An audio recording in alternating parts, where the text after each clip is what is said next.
and the interesting thing my wife was saying, we were out yesterday because the recent shooting down of the Azerbaijan plane supposedly was a mistake from, I think I read this morning that they believe that, from intelligence, that Russia made a mistake and thought it was a drone. You know, those drones that we're getting from Yeah. aliens. I don't know if you've heard that story recently in the news. Like, all of these drones are from extraterrestrials. That's what's been the buzz around the liberal media. And my wife said, wouldn't it be funny? Because again, we've always joked, and there's always been this joke amongst, you know, uh, the rapture folk, that we're all going to be raptured and we're going to be taken out by aliens, and aliens abduct all of these. But like, it's like we've got these drones that the media is saying are extraterrestrial, and we've got all this stuff happening over in the Middle East. We've got it's yay. It's like this, right? That's Every right. everything weaves together. All well, and that's and for people like me, who my life and my living to try to exposit the Word of God, and I see these pictures basically drawn in the Bible of how this can all come together and how this will look, and then I look at the headlines and world affairs and whatnot. I'm like, whoa, this is a strange match here, and it The makes parallels are just way too close. there's a show I used to watch, NCIS. A lot of people, in my generation watch that Yeah. show, but the main character Gibbs, amongst other things, he used to always say, "I don't believe in coincidences," and it's kind of like that kind of scenario for all of us. Is like all of these little pieces in the field of geopolitics are just kind of like being placed at the Right right place. place at the right time, Hmm. and there's like nothing really has to happen that would set off alarms or trigger anything for this to come to play or into place. It is just carefully, all just with no one noticing. It's all come to the place where it's just Yeah. right there. Yeah. And I still think that the thing for us as Americans that might be a little scary about all of this is I just don't see America biblically as a player, Yeah. and you just don't go from the world's only surviving superpower to not a player without something unfortunately pulling the rug out from under your feet. Well, I saw that documentary that was in our chat group on Long Valley, Oh and yeah, and I think, if I'm not mistaken, it's only been about 5, 6 weeks, and there was some made ago, and there was some major, like, 2.8, 3.2, I think, like, action around Long Valley. yeah. If I followed my geological thing correctly, because I'm like you, I probably check it every couple days. I know there's been a lot out west, Wyoming. Has had quite a few little tremors. That was just interesting, because if those two cauldrons go, we're going to be back in the dark ages here, and doing everything Yeah, we can just to survive, well, because and you're going to you have were a nuclear mentioning winter. and you were mentioning, the nuclear wild card that North Korea brings to the picture, and how that could suddenly flash into something that Hmm. would, end up the United States and Russia and China emptying their arsenals for the most part. Any of those things would do the job. I mean, even something like COVID only, concentrated on the US could pull off that kind of a thing. And Yeah. when I say like COVID, I mean actually seriously deadly.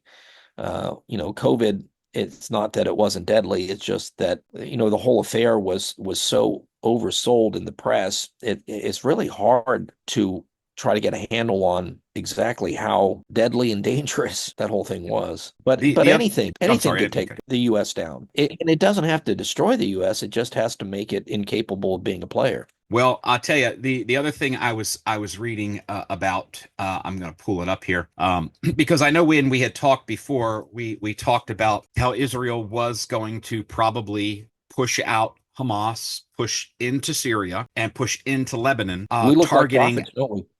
yeah, targeting the Iranians. Though they were focusing on not only Hamas, but Iranian terrorists and Iranian backed groups, which we have seen over the last couple weeks take place, which I think is why Turkey is so worried about Syria, is because of Israel's military greatness at this Effectiveness? point. Yeah, at this point. But I read something else. I think it was this morning, or yeah, it had to have been this morning, because I pulled it up. Israel, Netanyahu is getting started to go after the Houthi in Hmm. Yemen, which the Houthi are an Iranian backed terrorist group.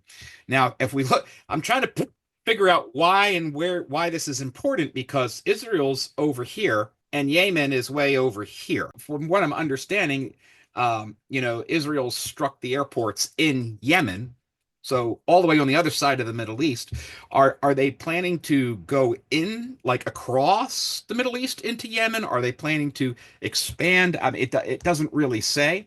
But the other that Israel has made targets within Yemen itself, within the capital city, and destroyed airports, and is targeting the Houthi, who are Iranian-backed terrorists that they believe also are going to are have been involved in this Hamas and destruction and attacks against Israel. So I'm interested to see how all of that plays off because the Mediterranean Sea is where Israel is, and we're all the way over on, across the other side of the Middle East, heading into Eurasia. So I'm not kind of putting a picture together unless Israel is just to the point we are going to annihilate at this point anyone who's connected to our enemies. We are going to completely go after them all. And I don't know if Well, that's going to be the agitator that gets everybody else coming back to Israel. But when I read that this morning, I was like, I'm not trying to, I can't put the two things together because one's over here and one's all the way over here on the Saudi Arabian Peninsula. So on the other end, so I'm not quite sure. did you see that article a couple days ago? And I'm not buying it. This just does not seem kosher to me. But we had two, I think they were F-22s shot down in the Red Sea by friendly fire with the task force that we have there trying to deal with the Houthis floating around in the Red Sea or Persian Gulf, someplace over in there. I actually wonder if the Houthis aren't responsible for those aircraft going down, or even if the Israelis were by accident, which to have our own missile carriers or missile destroyers shoot those down.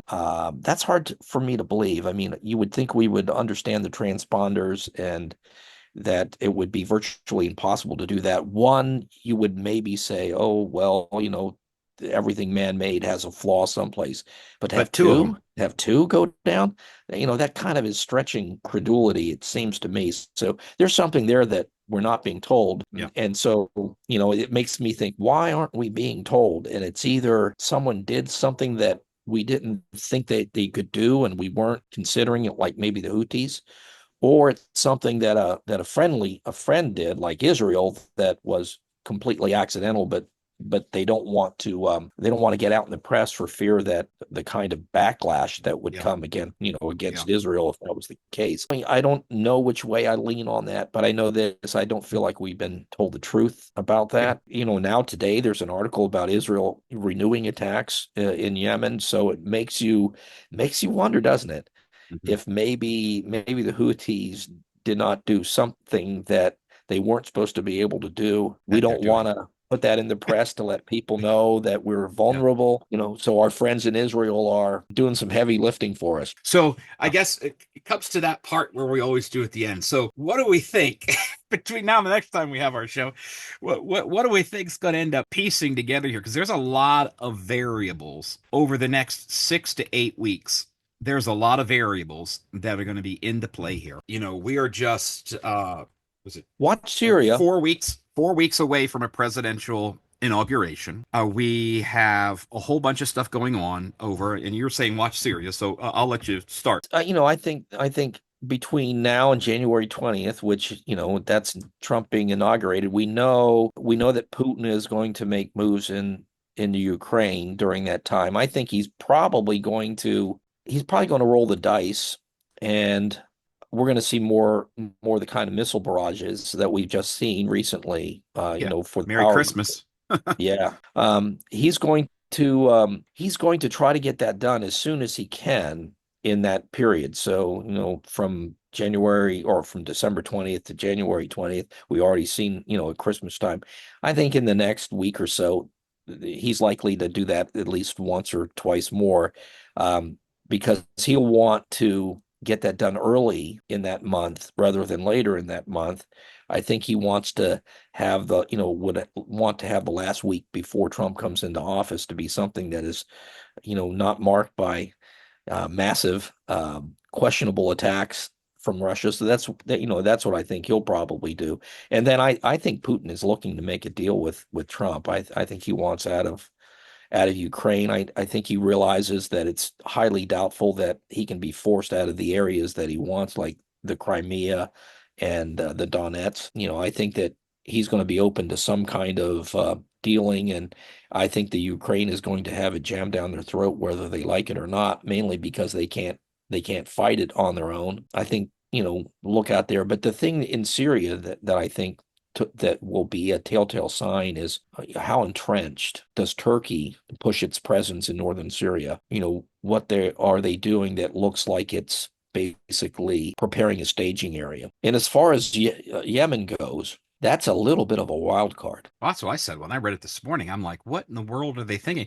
I could see if Yemen, the Houthi group were in Jordan or, northern Syria or northern Lebanon because Israel's already started to plow through with a mighty force.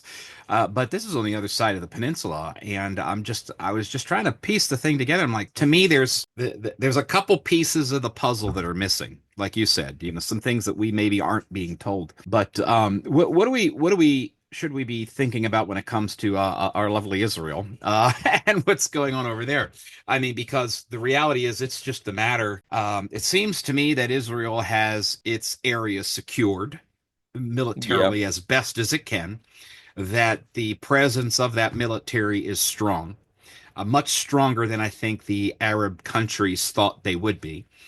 But the question now is, so when does whomever tell whomever and everyone else to it's time to go get them? Let's just shut them down.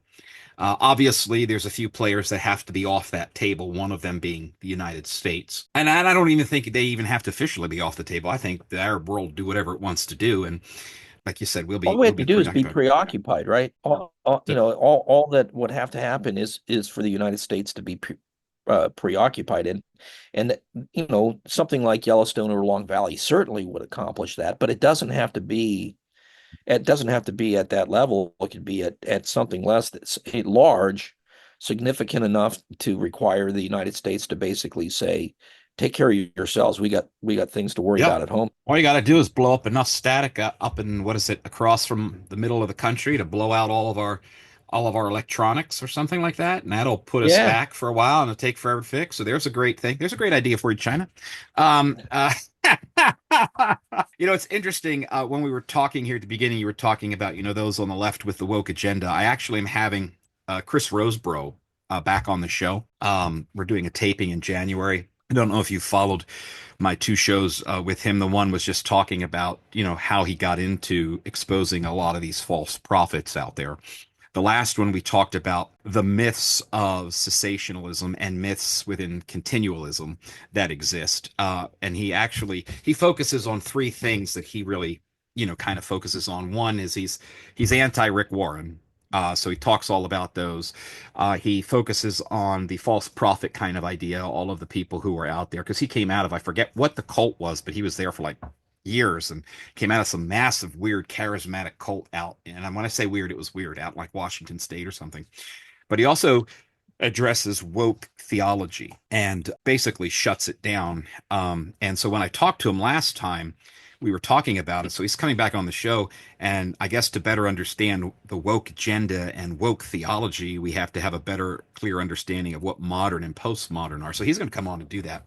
But it was interesting that you were talking about that at the beginning, because we're actually going to have a show that kind of talks a little bit more about the liberal woke agenda and woke theology and the unscriptural components to all of that. So that'll be kind of interesting. I don't know if you followed any of it, but I just threw it out there. I saw the first session with Chris, but I didn't see the second one. But I'm not a fan of woke. Yeah, no, I I'm loved I'm it not. when after Rick DeSantis had gotten reelected as governor down in Florida, and he came out famously and said, "Woke is Florida's where woke goes to die."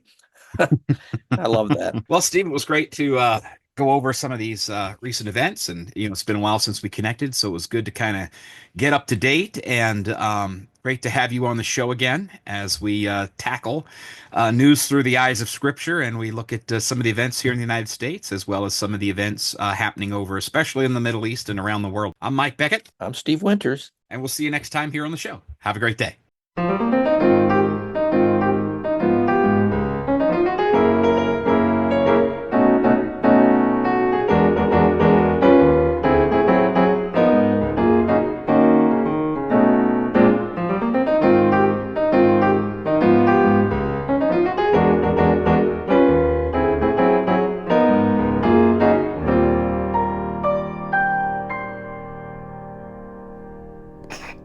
Oh, is it time?